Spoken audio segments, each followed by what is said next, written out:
प्रेम से बोलो हर हर महादेव। भक्तों, मैं हूँ सोनी गुप्ता। रिद्धि सिद्धि चैनल में आप सभी का स्वागत है। आज मैं बताने वाली हूँ मौनी अमावस्या की कथा। भक्तों, इस कथा को ध्यानपूर्वक सुने। कांचीपुरी नामक नगर में देवस्वामी नामक एक ब्राह्मण रहा करता था। उसकी पत्नी का नाम धनवती और पुत्री का नाम गुणवती था। उसके 7 पुत्र थे। देवस्वामी ने सातों पुत्रों का विवाह करने के पश्चात अपनी पुत्री के विवाह के लिए योग्य वर की तलाशी हेतु अपने बड़े लड़के को बाहर देश भेज दिया। इधर देवस्वामी ने अपनी पुत्री गुणवती की कुंडली एवं ज्योतिषी को दिखाई।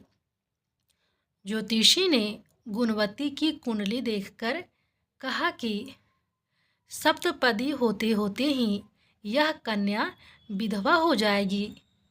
यह बात सुनकर देवस्वामी अत्यंत दुखी हुए और ज्योतिषी से इस योग के निवारण का उपाय पूछने लगे। ज्योतिषी ने उपाय बताया कि इस योग का निवारण सिंघल द्वीप वासिनी सोमा नामक धोबिन को घर बुलाकर उसकी पूजा करने से ही संभव होगा। यह बात सुनकर देवस्वामी ने अपने सबसे छोटे लड़के के साथ अपनी पुत्री को सोमा धोबिन को घर लाने के उद्देश्य से सिंघल द्वीप जाने के लिए रवाना किया।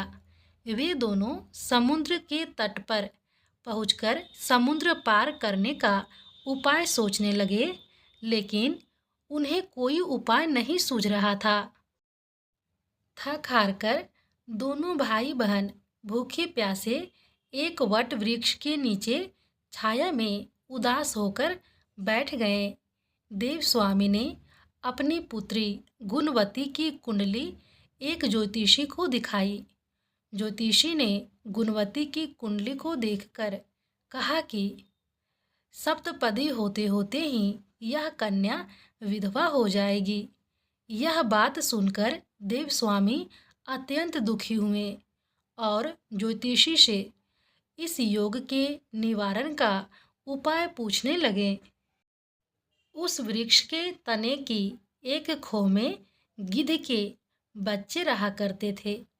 वे दिन भर इन दोनों को परेशान होते हुए देख रहे थे। शाम को बच्चों की माँ उनके लिए कुछ आहार लेकर आईं और उन्हें खिलाने लगी, लेकिन गिद्ध के बच्चों ने कुछ नहीं खाया और अपनी माँ से कहा, इस वृक्ष के नीचे आज सुबह से ही दोनों भूखे प्यासे प्राणी बैठे हैं।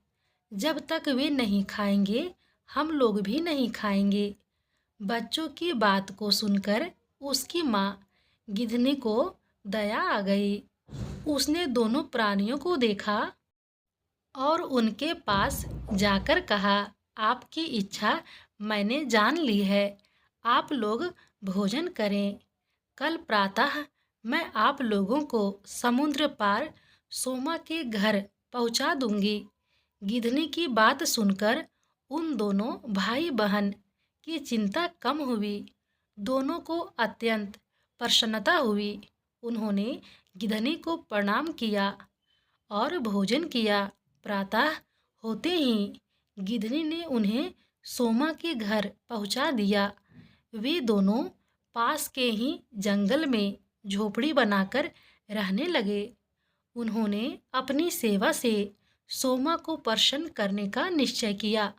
वे प्रतिदिन सुबह अंधेरे में उठकर सोमा का घर झाड़कर लीप पोत दिया करते थे। सोमा को हर रोज इतने ढंग से अपना घर लिपा पुता एवं साफ सुथरा देखकर आश्चर्य होता था। एक उसने अपनी बहुओं से इस बारे में पूछा तो उनकी बहुओं ने बताया कि हम लोगों के अलावा और कौन यह काम करने हमारे घर में आएगा। परंतु सोमा को बहुओं की इस बात पर विश्वास नहीं हुआ और उसने एक दिन सारी रात जागकर घर की सफाई का सारा रहस्य जान लिया।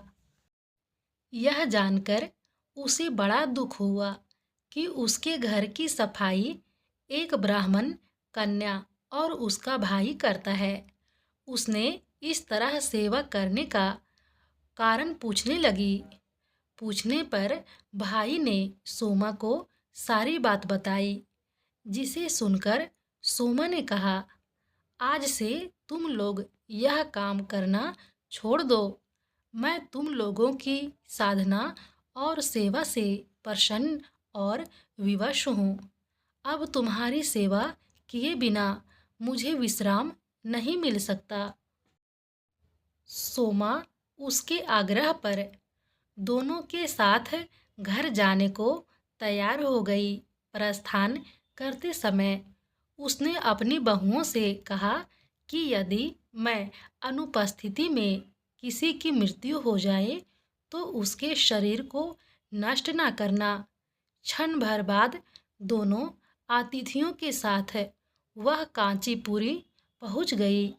दूसरे दिन गुणवती का विवाह संपन्न हुआ और सप्तपदी होते होते उसके पति की मृत्यु हो गई। सोमा ने अपने संचित पुण्य का फल गुणवती को दान कर उसके पति को जीवित कर दिया और उन्हें आशीर्वाद देकर वह सिंघल द्वीप के लिए रवाना हो गई। संचित पुण्य क्षीण होने से सोमा के पुत्र, दामाद और पति की घर में मृत्यु हो गई। यह जानकर नया पुण्य संचित करने के उद्देश्य से वह रास्ते में एक जगह रुकी। नदी के तीर पर स्थित एक पीपल के वृक्ष की छाया में भगवान विष्णु का पूजन किया और पीपल के वृक्ष की 108 परिक्रमाएं की। इतना करना था कि सोमा के पुत्र, दामाद और पति जीवित हो गए और उसका घर धन्य धान्य से भर गया। इस प्रकार निष्काम भाव से सेवा करने का उत्तम फल सोमा को प्राप्त हुआ। इसीलिए सभी को इस कथा से शिक्षा लेनी चाहिए और यही इस व्रत का लक्ष्य भी है। यह कथा कैसा लगा कमेंट बॉक्स में ज़रूर ही बताएं। अगर यह कथा पसंद आए तो लाइक करें, चैनल को सब्सक्राइब करें और शेयर करना बिल्कुल भी ना भूलें। फिर से मिलती हूँ नए जानकारी के साथ अगले नेक्स्ट वीडियो में।